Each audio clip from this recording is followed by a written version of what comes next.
I fought with concubine Liana for a lifetime. Before she died, she refused to see Patrick, leaving only a single sentence. My station is humble. If there is another life, I only pray we never meet again. Patrick was convinced I had driven her to her death. He burst into my chambers late at night, sword in hand, demanding my life as payment. Summono pushed me from behind. I collided with the blade and died in agony. When I opened my eyes again, I was back on the day my father was choosing a husband for me. Before me stood Patrick, the newly appointed top scholar, and Marcus, a young general. He grabbed a large club and drove them both out. Patrick was no good man, but the one who pushed me in my past life was Marcus himself. Night had just fallen when news came from the Iris Pavilion. The physician had made his diagnosis. Liana would not survive the night. Patrick hadn't left her side since morning. As the hour grew late, the sound of weeping began to drift from the pavilion. I finished chanting the scripture before me and rose slowly, my face a mask of calm, or rather numbness. For as long as Liana had been ill, I had been confined to my room. 2 months ago, while I was away from my courtyard, she had burst into my room on the pretext of a missing piece of jewelry. After ransacking the place, she smashed the only memento my mother had left me. I could tolerate many things, but not that. When Patrick rushed back, he saw me with a sword in hand, my eyes red with rage. Even unarmed, he dared to stand in front of Liana to shield her, because he was certain I would never harm him. My lord, I truly didn't do such a thing. My lady, I know you cannot tolerate me, but please let me stay to watch my daughter grow. Won't you? She is only an illegitimate daughter. She poses no threat to you. Liana's heart-wrenching sobs seemed born of desperation. Yet, in a few short sentences, she had twisted the truth completely. Marcus, who had arrived with them, pierced my shoulder with his sword, knocking me unconscious. Are you feeling sorry for her? Eleanor is so arrogant. If I hadn't some self-control, that sword would have pierced her heart. In a state of semi-consciousness, I heard Marcus's voice thick with disgust. After that day, I was locked in my courtyard, forbidden to take a single step outside. No one ever came to ask what had truly happened. Patrick declared that Liana had fallen ill from the distress I caused her, and he had my gates sealed. My daily meals were passed through the doggy door. I was imprisoned for 2 full months. He didn't even let me see my father on his deathbed. It was a maid sent by Liana who deliberately revealed the news to me. That was the first time I felt true despair. Liana had been secretly taking medicine for her illness for a long time, but to drag me down with her, she later consumed potions to accelerate her condition. I didn't understand why she hated me until she repeated the same words as Patrick. Your position should have been mine. You've occupied my place for so long. Even my daughter can only be illegitimate. Do you have any idea how much I hate you? That was the last time she came to see me in secret. Afterward, she pushed her body to its limit, hastening the progression of her illness. And just before her death, she not only refused to see Patrick, but also reiterated her supposed innocence from that day, leaving him with one final message. My station is humble. I cannot defend myself. If there is another life, I only pray we never meet again. The door to my room was violently kicked open.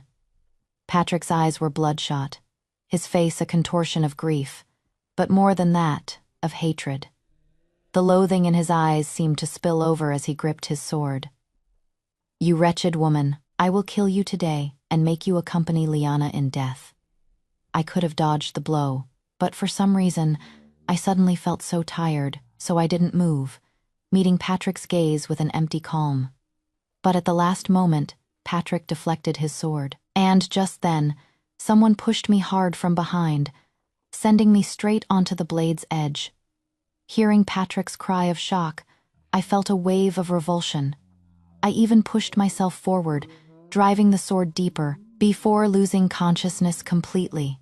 Memories of the past flooded my mind, and I shed tears of regret. If there is a next life, I must meet Patrick and the others again. I cannot rest in peace until I have my vengeance. My lady, please wake up." Hearing that familiar voice again sent a tremor through my heart. It was Clara, who had died protecting me, standing before me and urging me on. "My lady, you must hurry.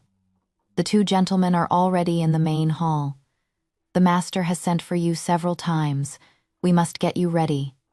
Before I could process anything, Clara was pulling me over to wash up. It was only when I reached the main hall that I understood my situation.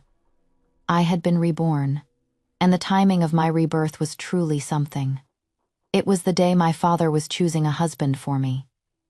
"Eleanor, this is Master Patrick, and this is the young General Marcus," my father said. Seeing those two familiar faces again, I could barely contain my hatred. Patrick and Marcus. I couldn't blame my past self for being blind. After all, who would have thought that no matter which of these two men I chose, my fate would be death? In my last life, after marrying Patrick, 5 years passed without Liana's appearance. I naively thought I had found a good man. But the moment Patrick was appointed to a high-ranking position in the central government, Liana was brought into the household as a concubine the very next day. Liana has suffered a great grievance, willing to accept the position of a concubine for my sake. "You come from a military family and lack a certain delicacy. From now on, let her manage the household affairs," Patrick had said. With that one sentence, my 5 years of managing the household were dismissed as me, lacking delicacy. Patrick handled all of Liana's affairs upon her arrival. I didn't even know her family background. I only heard her claim to be the legitimate daughter of a scholarly family. But I stumbled upon the truth. Liana was a registered slave. She had no right to be a concubine. She could have been sold off with a single word. But at that time, Liana hadn't shown her true colors, and she was the woman Patrick loved. I didn't want to be ruthless the moment I found leverage, so I held back and said nothing. That is, until Patrick forcefully exonerated Liana's family, pulling countless strings with his official power. It turned out Liana came from the Shao family, which had been convicted of corruption years ago. The men were exiled, and the women were enslaved. Liana included now, with her family's name cleared. A new truth emerged. When Patrick and Marcus had first come to my father for patronage, they both claimed to have no one special in their lives. Yet now, it seemed they shared a person to protect. Liana, they had never mentioned their years, long connection, and all three of them acted as if I had been forced to choose a husband that day. Initially, Marcus and I were mere acquaintances, but after my conflicts with Liana began, he was even quicker to condemn me than Patrick, who would at least feign to ask a question or two.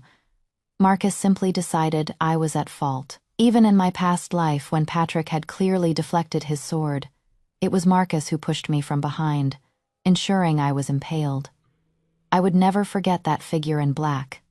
"Eleanor," my father called, noticing my distraction. I looked at my father, still safe and sound, and my eyes stung with tears. Because of Patrick, I hadn't even been able to see him one last time in my previous life. The thought spurred me into action. I ran outside and snatched a thick, arm-sized branch from a servant who was trimming the trees. "Get out, all of you!" Returning to the hall, my face was cold as I swung the branch at the two men. My father tried to stop me, but I threw the branch between them. It landed with a crash, shattering a teacup. "Get out!" My behavior was so strange and rude, yet my father's first instinct was to check if my hand was hurt. "My daughter is unwell today, gentlemen. Please take your leave," he said, then immediately turned to inspect a small cut on my finger. Marcus looked displeased but said nothing, bidding farewell and leaving.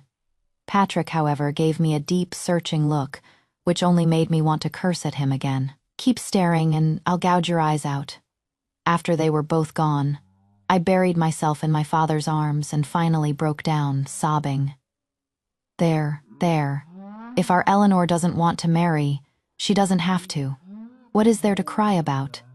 I was crying because I had been so foolish. In my past life, during my final days, all my maids were replaced by Liana's spies. I had no one to even cry to. And it all started on this very day in my past life. Faced with two seemingly equal men, I chose the gentle-looking scholar. Patrick. I stood by him as he rose from a common scholar to a grand minister. Years of companionship, yet it meant nothing compared to Liana, who came later. My life was wasted, and Marcus. He not only killed me, but he was also the one who murdered Clara. Back then, when I had just been confined, only Clara was by my side, trying to help me. When news of Liana's illness reached him, and with my father gravely ill and returning to his hometown, Marcus came for me with his sword, intending to kill me for revenge. If I don't kill you, I'll have failed Liana, and I'll have failed myself for all the indignities I suffered under your father. Hearing this, my blood boiled. Leaving aside the fact that I never harmed Liana, you, Marcus, were just a soldier in the cookhouse brigade. If my father hadn't promoted you to deputy general, would you be where you are today? Marcus sneered. With my talent, some other noble would have recognized me even without him. I already had Liana in my heart back then, yet I had to play along with you and Patrick, letting you choose between us on what grounds. I was so enraged I coughed up blood, my voice cracking. It was you who didn't admit to having a lover, all for the chance to climb higher. No one forced you. It was your own hypocrisy. You sucked the blood of my family to fuel your rise to power without a single word, and now you talk about your grievances. I had hit a nerve. Marcus flew into a rage and was about to strike when Clara, hearing the commotion, rushed in and took the blow for me. Patrick followed her in, a look of impatience on his face. It is only confinement. Why must you always cause trouble? His words died in his throat when he saw the scene before him.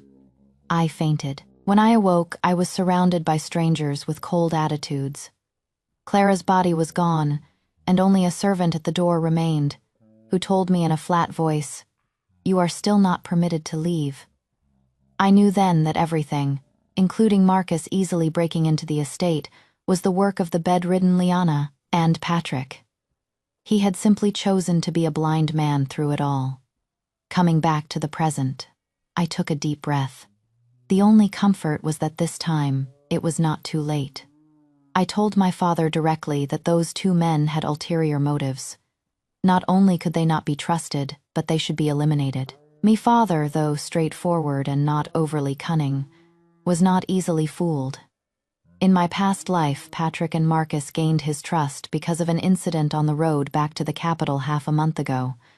Bandits attacked, and Marcus took an arrow for my father at a critical moment. He did have some skill, which is how he earned his promotion.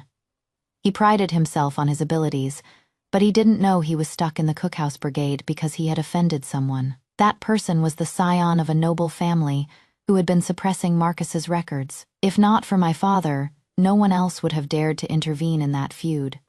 And after I married Patrick, I discovered by chance that my father's ambush had been no accident. Marcus had deliberately left the main party and leaked their route to the bandits.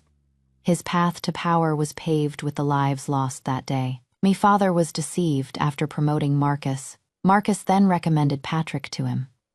Patrick was a master of pretense, catering to my father's tastes. And in my past life, he had also won my favor. Naturally, my father would fully support his own son-in-law, but he never knew he was nurturing a viper that would bite back. I didn't beat around the bush. I told my father there was something suspicious about the bandit attack on his way back to the capital. Now that some time had passed, investigating it might yield surprising results. Of course, my father trusted me, but he had already vetted both men before presenting them to me, so he hesitated. But after a moment's thought, he prepared to leave, intending to investigate personally. After he left, I couldn't relax. There was something else I needed to do first, and that was to buy Liana, who was still a registered slave. The timing was perfect. Liana was beautiful, and based on the fact that Marcus had borrowed 200 silver taels from my father around this time, in my past life, I had a good idea of where she was. That night, under the cover of darkness, I put on a veiled hat and went to the Everspring house. "Miss, if you are looking for servants, you should go next door to the Golden Emporium. The girls here, they're for other purposes." the madam of the brothel advised kindly. I slapped 500 silver taels on the table. Just tell me if you'll let me choose or not. The madam's eyes widened, and her face instantly broke into a smile. Of course, of course. Pick anyone you like. Please follow me. She led me to the back courtyard. 2 large men stood guard at a door, which they opened upon seeing the madam. Miss, all the newcomers are in here, she said. I scanned the group, and my eyes immediately fell on Liana in the corner. Unlike the others, her body was covered in bruises, but her face, though dirty, remained unmarred. Miss, this little filly is a looker, but she has got a fiery spirit. If you want her for service, shall I have her? Disciplined for you first. I shook my head. She'll do. Give me her deed of sale. I am taking her with me now. The madam readily agreed. As I was about to leave, someone tugged on my skirt. Miss, please take me with you. I can do any work just for a mouthful of food. A small, skinny girl was clinging to me, her eyes filled with pleading. A nearby guard moved to kick her, but I stopped him. Wait. A flicker of pleasant surprise crossed my face. Wasn't this Tess in my past life? Liana had a deep scar on her forehead, inflicted by Tess.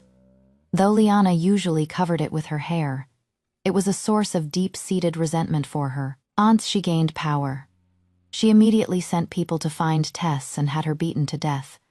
Because the deed was done at the Patrick estate, I had seen Tess once. It seemed they had some enmity even before Liana was sold to the brothel. I was delighted. Perfect. There were some things I couldn't conveniently do myself. I needed a blade. I looked at the madam. How much for this one? I'll buy her too. The madam glanced at Tess and beamed. You've given me so much, miss. If you like this girl, consider her a gift. I gave a non-committal nod, took both deeds of sale, and had my servants take the 2 girls back to the estate. Liana, now that you've fallen into my hands this lifetime, you won't get off easy. None of the 3 of you will. As soon as we returned, Tess knelt before me. Thank you for saving my life, miss. My name is Tess. If there is a place for me, I would be honored to serve you. I'll do any work in your courtyard. A short distance away, Liana saw this and rolled her eyes. An idea came to me. Bring her here, I ordered. Liana was brought over and knelt reluctantly. Greetings, miss. I was in high spirits and paid her attitude no mind. What is your name? Liana. I smiled. That is a lovely name, but I don't like it. From now on, you'll be called Betsy. I prefer such down-to-earth names. Nearby, Clara and Tess were speechless. Liana's face changed. She looked up, tears welling in her eyes. Miss, that was the name my mother gave me. My face hardened. Clara immediately stepped forward and slapped her. Liana's left cheek swelled instantly. When the miss speaks, you obey. Such insolence. Where do you think you are? Clara scolded. I looked at Clara, my heart aching. Liana had a hand in her death in our past life, too. My gaze shifted back to Liana. There are no other positions open in the courtyard, except for one, cleaning the latrines. As I spoke, I held back the eager Tess, who was about to volunteer. From today on, you will clean the latrines, I declared. Liana's face went pale, her eyes wide with disbelief. Then, I turned to Tess. There is no other work, so you can supervise Betsy cleaning the latrines. You'll be her manager. If she slacks off, you have my permission to punish her as you see fit.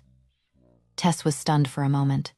Clara gave her a gentle nudge, and she snapped back to reality, thanking me profusely. Thank you, miss. For the next few days, Liana was responsible for cleaning all the latrines in the estate. Many servants secretly laughed at her, but they all benefited after all. If it weren't for Liana, they would have had to do it in shifts. I observed Liana's condition. The workload was immense, and ostracized by everyone. She often missed meals. She lost a lot of weight at the Everspring house. The madam had tormented her but always made sure she was fed. A starved girl wasn't pretty. Now that she was in my hands, I couldn't be bothered with such trivialities. As it turned out, Tess truly did have a grudge against Liana. She had acquired a whip from somewhere, and frequently found excuses to add new wounds on top of old ones. I enjoyed the show every day. Several days later, my father finally returned. He was furious. The moment he entered the estate, he sent summons for Marcus and Patrick to come immediately. I guessed things had gone according to plan. I made sure Clara would casually let Liana know that Patrick and the others were coming. In the main hall, my father's expression softened when he saw me, but his anger was still palpable. It really was Marcus who led the bandits to us. We took a remote path that day to avoid attention. It should have been hard to find. I thought we were just unlucky to run into bandits, but it was a deliberate setup. If a group of bandits hadn't been captured recently, and I hadn't gone to interrogate them myself, I would never have known. One of them confessed that a soldier from the cookhouse brigade tipped off their leader. Who else could it be but Marcus? As my father raged, a servant reported that the men had arrived. I raised an eyebrow and headed out to watch the show. I had barely taken 2 steps toward the entrance when I was hit by a familiar latrine smell. After all these days, the stench had truly seeped into Liana. "Liana, what are you doing here?" Marcus recognized her, his brow furrowing with a mix of concern and disgust. "I was sold to the Everspring house, and the young miss of this house bought me to clean the latrines, boo-hoo." Liana wailed in front of Marcus, trying to throw herself into his arms. He instinctively took a step back, clearly repelled by her overpowering scent. "Liana, don't worry. The master of this house is an acquaintance of mine. If I ask for you, he won't refuse me," Marcus said, forcing himself not to retreat further. Patrick stood to one side. I was about to see his reaction when he turned his head and looked directly at me. "Miss Eleanor, have you had your fill of watching?" he asked. The initial urge to attack them on sight had passed. I was patient now, even in the mood for some sarcasm. "You 2 gentlemen are standing so close to Betsy. I had to have a look." "What Betsy?" Marcus exploded. I feigned ignorance of his anger and nodded, adding fuel to the fire. "Yes, Betsy. I have a talent for naming things. She is not a cat or a dog. She has her own name," Marcus retorted, his neck flushing red. I scoffed. "Her deed of sale is in my possession. She is a slave I bought. I'll call her whatever I please." Marcus wanted to argue but clearly didn't dare. He shot me a glare and prepared to enter the hall to see my father. Patrick followed him.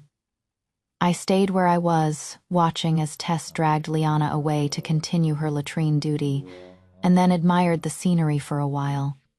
It wouldn't be long before they came out. Sure enough, in less than the time it takes to burn half an incense stick, Marcus was being escorted out by my father's men, and Patrick was being pushed out by several servants. "General, I truly didn't do it. You have to listen to me." Marcus was still shouting desperately, but it wouldn't change his fate of being taken to the authorities. They couldn't yet prove Patrick's involvement, so my father could only have him thrown out. Just as Patrick was being tossed out and the gates were about to close, he suddenly called out to me. "Celeste." I froze. Celeste was my private name. The Patrick of this lifetime should not know it, unless... "Celeste, I know you've come back. Give me a moment. Let me say a few words to you, just a few," Patrick shouted. I agreed. I instructed the servants to bring him back. "Celeste, Call me that disgusting name again, and I'll kill you," I said, my face dark. "I understand. I am sorry for what I did to you." With that, Patrick suddenly dropped to his knees. "But Miss Eleanor, Liana has truly suffered a great deal. She hasn't done anything wrong. I beg you, give her to me. Consider it a final gesture for the sake of our marriage and our past life." I almost laughed. What sake? There was nothing between us. Patrick seemed to remember something and quickly said, "You know I never meant to kill you. I was just too impulsive." I took a deep breath and slapped him across the face, stunning him. "You trust Liana completely without even questioning the facts. Anything I say to you is like playing a harp to a cow. To save my breath, I'll be direct. You want Liana. 1,000 silver taels, not a penny less." Seeing Patrick's troubled expression, I sneered. Marcus spent 200 taels to buy Liana's freedom in our past life, and you were the one who paid for her living expenses after that, weren't you? You've been using my family's money for so long. You've probably forgotten how hard it is to come by. Figure it out. I hope you can ransom her before she dies." With that, I once again called the servants to drag him away. Watching his retreating figure, I gave a cold smile. Forget about raising 1,000 taels. Even if he could, his life would be a struggle from then on. Of course, if he chose not to ransom Liana, I had other ways to deal with him. I knew that, let alone 1,000 taels, he would struggle to even gather 100, so I had a backup plan. To my surprise, however, Patrick returned 7 days later with the silver. The notes were genuine after counting them. I handed over Liana and her deed without hesitation. It wasn't that I needed the money. I just wanted to bleed Patrick dry so he could never recover. Liana was beside herself with joy as she was led away.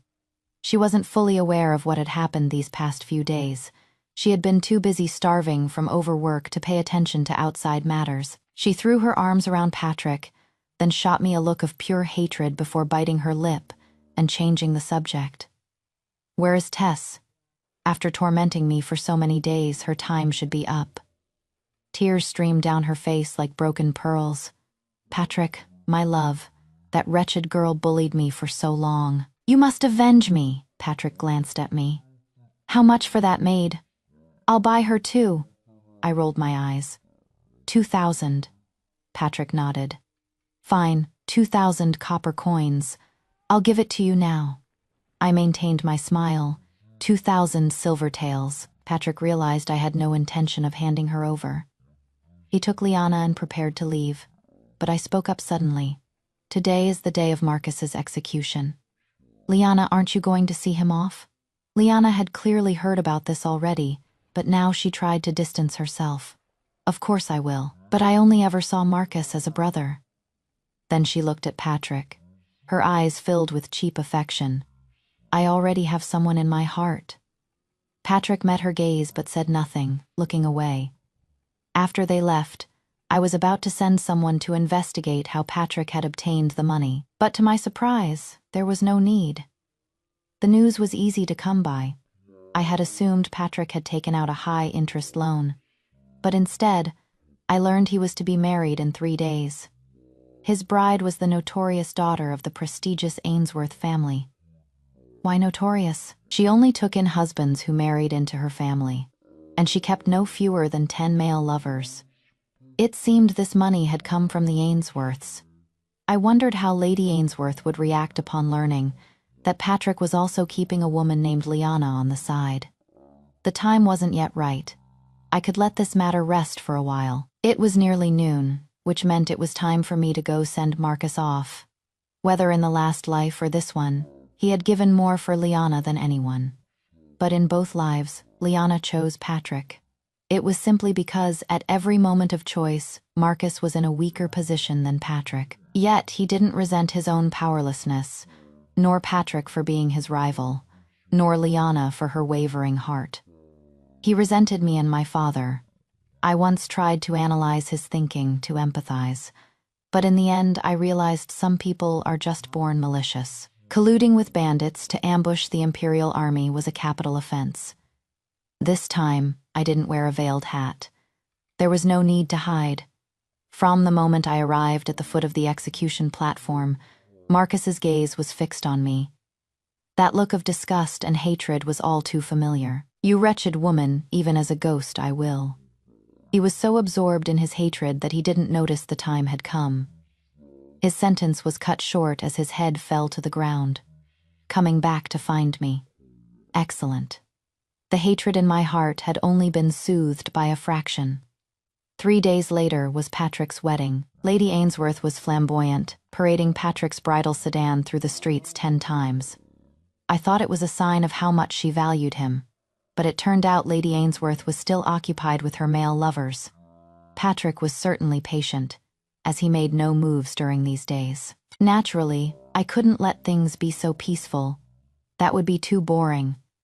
So I sent a message to Lady Ainsworth, detailing the purpose of the 1,000 taels, and the address of the alley where Patrick was keeping Liana. That night, on Pear Blossom Alley, Liana was dragged out and beaten black and blue alongside Patrick. "So this is what you are. I took you in because you had a decent face, but now you've brought this humiliation upon me, keeping a woman on the side. Beat them to death for all I care." Lady Ainsworth cursed them out for a solid half-hour. Clara was too embarrassed to repeat the rest of her words to me, and even the thick-skinned Tess refused to say. I was intensely curious, so I changed into plain clothes and blended in with the gossiping old women on Pear Blossom Alley. When I emerged half an hour later, I felt my ears needed a thorough washing. The final result was that Lady Ainsworth threw Patrick out and demanded the return of the 1,000 silver taels. And that was just a rough estimate. This was it.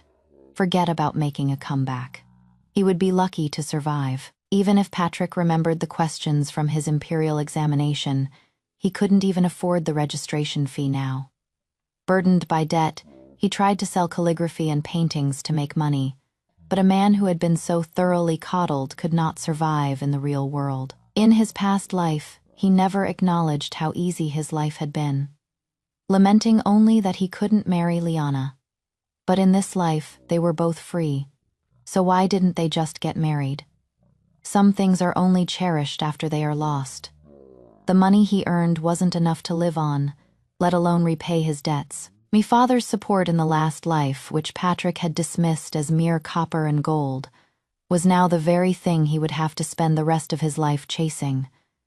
For the remainder of their days, I wouldn't even have to lift a finger. Their lives would be miserable enough. But one day, as I was out, a hand shot out from an alley and grabbed me, trying to drag me in. My reflexes were sharp. I plunged a dagger into my assailant's wrist and twisted it viciously. "It is me." Patrick's voice was weak and pained.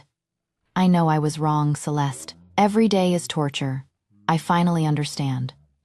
The one I love most is you. Liana only knows how to eat, drink, and be merry. Yesterday, she even tried to become a concubine for Lord Li. If it were you, you would never be such an unchaste woman. You love me, you are loyal to me, I know it. I've seen the light now. Let's go back to how things were, please. Just the two of us. I would come home from court, and you would be there to greet me. The table filled with my favorite dishes, all cooked by you." I let him sob and plead, saying nothing for a moment. He was covered in blood, and not just from the wound I had just inflicted. It was someone else's blood. She had killed someone. Me muscles tensed. I struck him hard, knocking him unconscious. I had been practicing self-defense lately, and was much stronger than in my past life. Then, in full view of everyone, I dragged him all the way to the magistrate's office, deliberately choosing the paths with the most gravel, ensuring that even if he woke up from the pain, I could just hit him again. At the magistrate's office, they sent people to investigate and discovered he had murdered Liana. But Patrick was like a madman, and no amount of interrogation could get anything useful out of him. Finally, an old woman who lived next door came forward as a witness, reporting that Patrick had killed Liana. Even though Patrick seemed insane, the verdict came down without mercy. The execution was set for 3 days later. I went to a renowned physician and obtained a potion that would restore a person's clarity of mind. The night before his execution, I had it forced down Patrick's throat. The result was that the next day, as Patrick was paraded through the streets in a prisoner's cart, he screamed that he was innocent the entire way. Innocent, my foot. Prolonged stress, combined with the shock and fear of committing murder, had driven him mad. He had killed Liana with his own hands, but he wanted to hide behind the excuse of impulse, refusing to accept the reality. But the world would not play along with his act. And how could I let him die in a stupor? That would be far too merciful.